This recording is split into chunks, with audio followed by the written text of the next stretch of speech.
Driving home here, home is always here, from work, thinking, reflecting upon what a coworker said to me. A heartfelt desire arose in consciousness to share this story, of course, which is not without a moral. I've been working on being more approachable, and since I've been aware of this, more people have been approaching me. Accordingly, this lady, this coworker, came up to me and says, "You know, Alex, there's this guy, a recent hire at my other job, Raul's.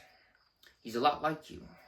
He's very spiritual, and he's not affected by the world around him." And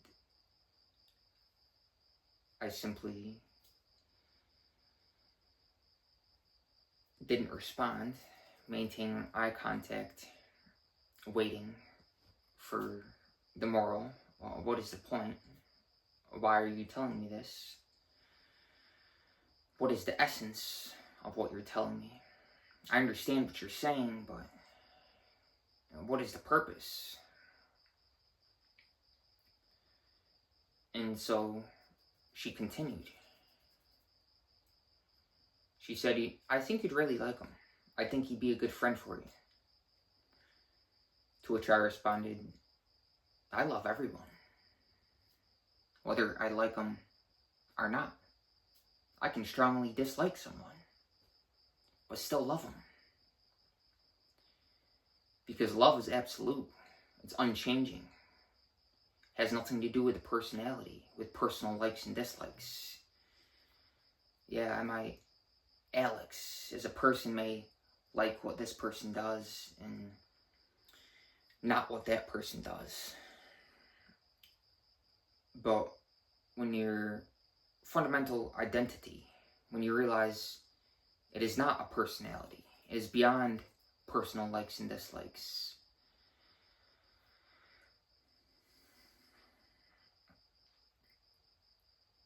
so part of me really wanted to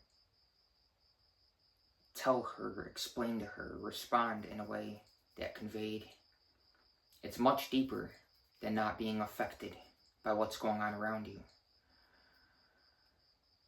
It's much deeper than being conscious of how you respond to life. It's much deeper than simply not compulsively reacting, not impulsively, uncontrollably reacting to the life around you. It's much deeper than that, because my intuition tells me that while everybody else got a plate, since I've worked there, I haven't eaten anything. I go up and meditate, working on a boat, and I go up to the upper decks and simply sit in silence. And she likely saw me sitting up there, hence why she came to me with this comment. And it's much deeper, again, this is the moral, than simply not being affected by the world around you. It's about knowing a profound sense of connectedness and awareness that encompasses, that is everything around you simultaneously. It's the essence of your very existence, the source which is always with you, whatever you do.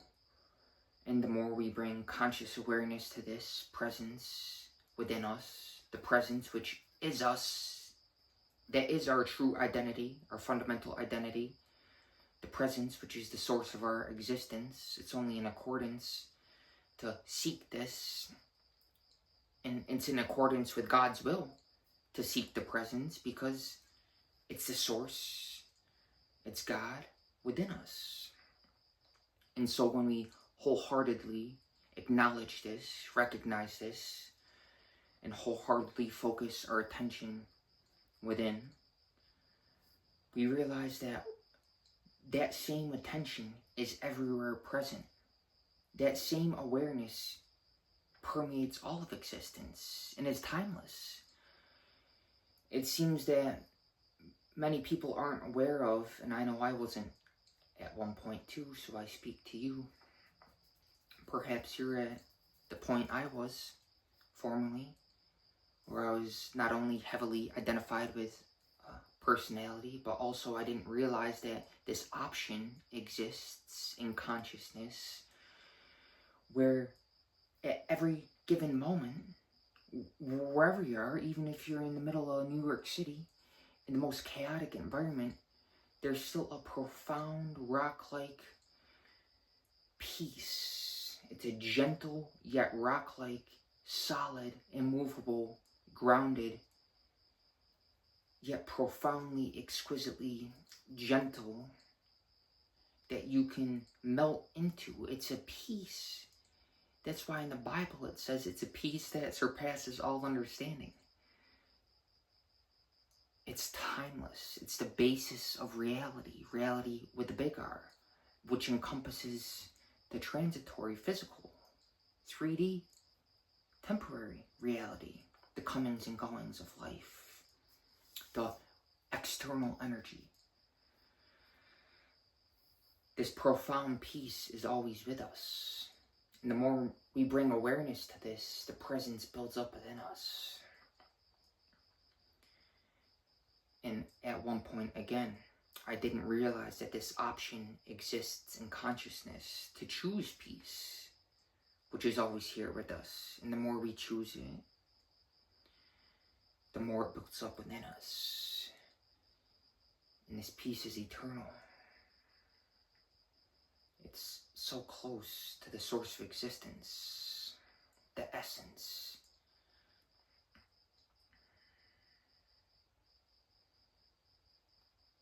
So, I'll tell you this, I'm driving on the way home from work and realizing that wherever I am is home. Wherever I stand now is home. I call this physical place my earthly home, but actually, everywhere, wherever I am now, wherever you are now, I say I am, wherever we are now. The source of our existence within us is very profound. Realize that what we call creator, the essence of creation of this world, everything we perceive with our five senses, the essence of this is throbbing within us right now, within your very heart.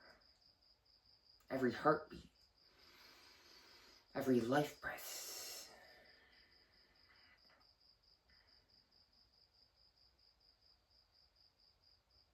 And so the moral of the story is, it's much deeper than what may another perceives, how another may perceive you.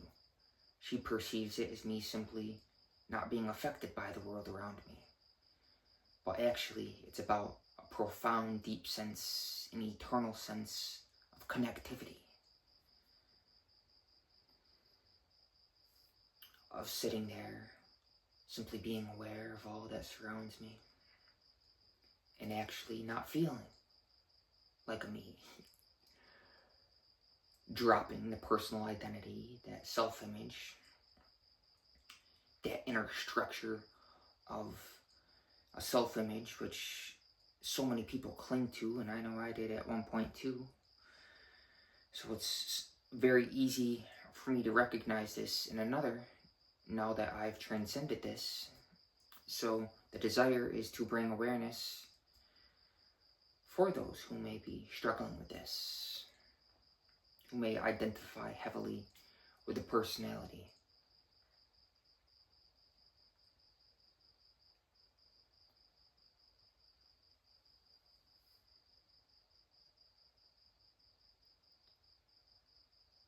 another woman came up to me. And she said, seriously, she's like, now I'm being very serious. Can you teach me to meditate right now? Because I feel like I'm about to hit somebody. She was literally shaking in front of me. She's like, I feel like I'm very angry. And I simply stood there. I said, look into my eyes. Like so.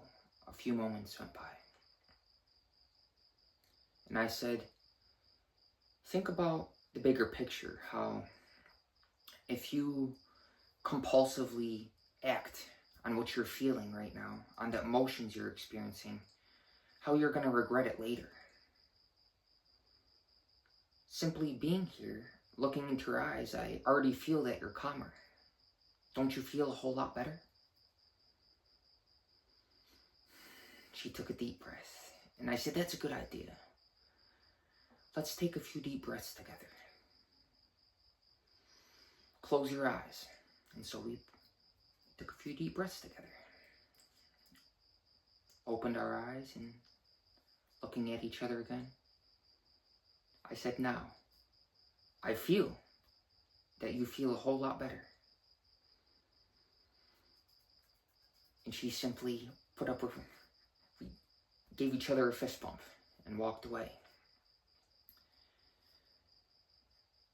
A lot of people who are still trapped in the realm of lower emotions, who haven't done the inner work, the spiritual work, and transcended this,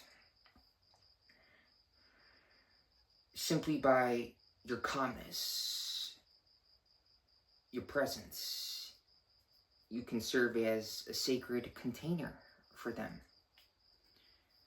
to allow whatever they're feeling to flow through you and filter it out for them. To instantly allow them to drop, perhaps if they're feeling angry, whatever emotions they're feeling, simply by your very being. You can serve them. What is the intention? Why am I working? I mentioned this in the last video. It's much deeper than money. I don't go to work for money. That's simply a bonus. I want to share this concept. How do you think you can rise if you don't help women rise, which are the very living embodiment of Divine Mother? If you don't wholeheartedly have a desire to help another, woman, man, whatever gender, if your desire, your motivation for action, your intention for doing in the world is not to unconditionally help another rise in consciousness and energy and help sort them out, whatever problems they may be experiencing, suffering, whatever it may be, how do you think that you can rise? Because actually there is no duality. You helping another is really helping yourself. And that's why we sit in meditation, to feel the presence. Because we see this, we perceive the same source within everyone else and everything around us without having to think about it. It's very visceral and automatic. So when you look into another's eyes, you feel, you know yourself to be the same source within them.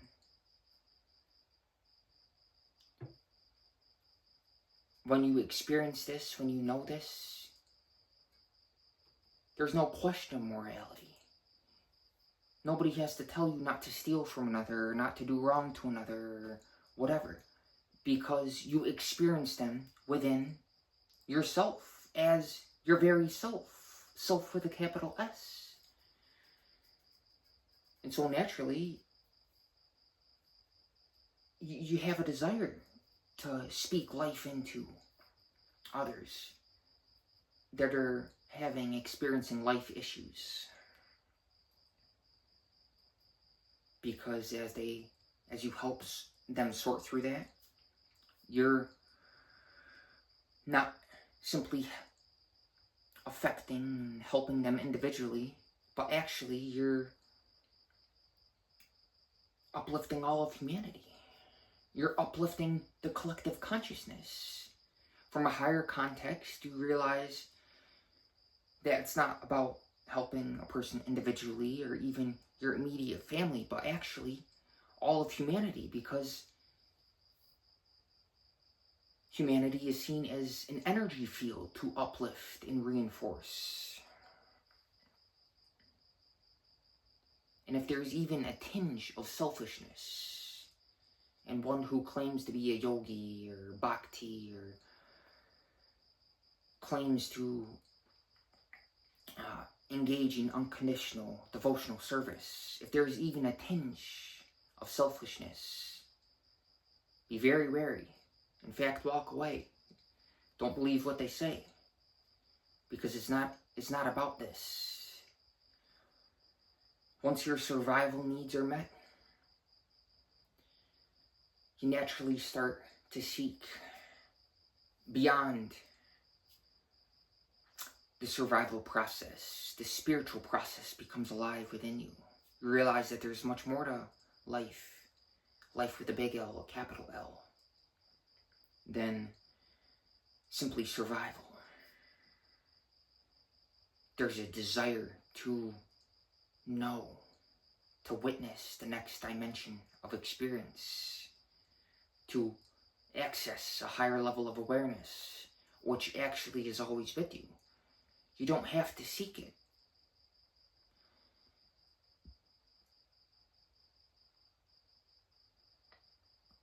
Simply the desire to seek God is ever new joy. The desire itself is joy. And so I share this joy with you. Hopefully, you take one concept from this. You absorb, you imbibe one concept. Actually, the essence of this. Hopefully you feel this. Experience this within yourself as I'm speaking now.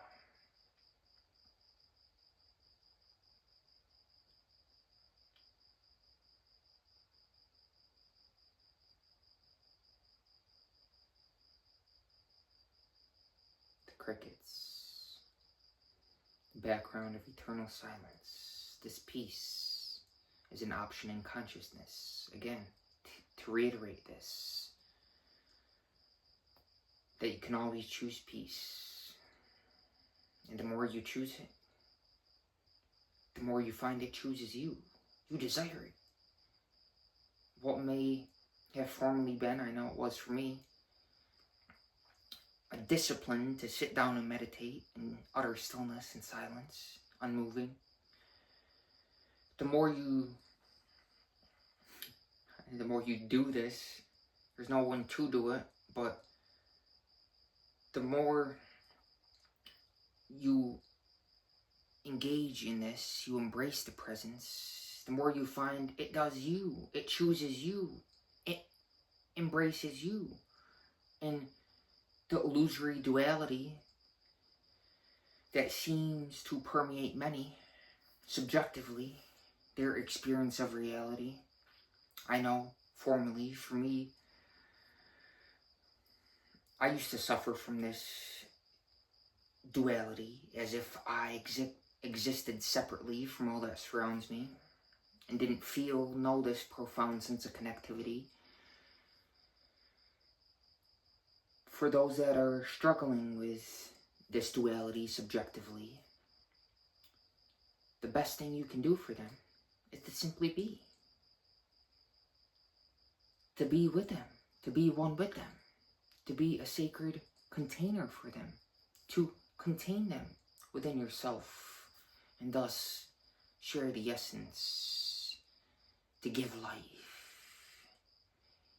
When you constantly seek to give life, you overcome the selfish desire of taking, of trying to take life, to trying to get something.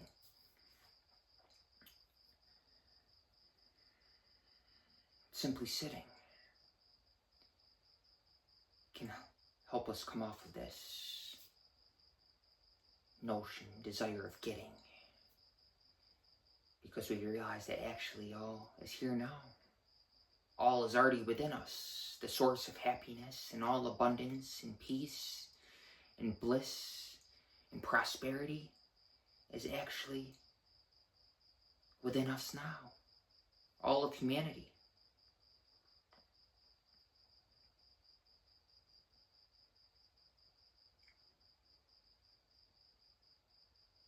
And at this point, in making videos on this channel, I know when a heartfelt desire arises that something wonderful is going to express. So, to loop back to the beginning of the video, as I'm driving home from working, this desire arose. The one idea being to share these interactions at work and different coworkers.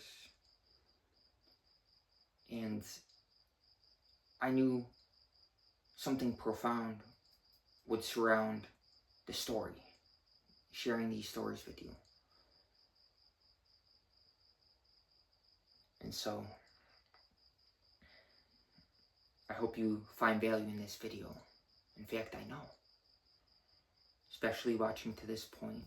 Or perhaps you're not watching. Perhaps you're simply listening. You don't need to watch someone speaking. Simply listen. Feel the essence. Or another idea is watch someone. Mute the phone. Turn all the way down the sound. And simply watch them. You can get a feel for what they're saying simply by watching the body language.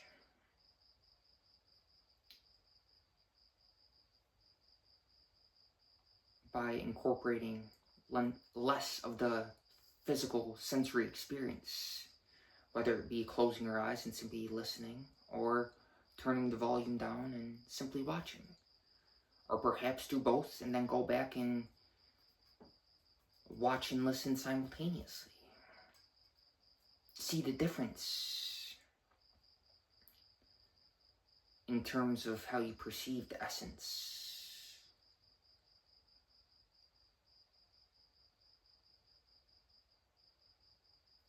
God bless.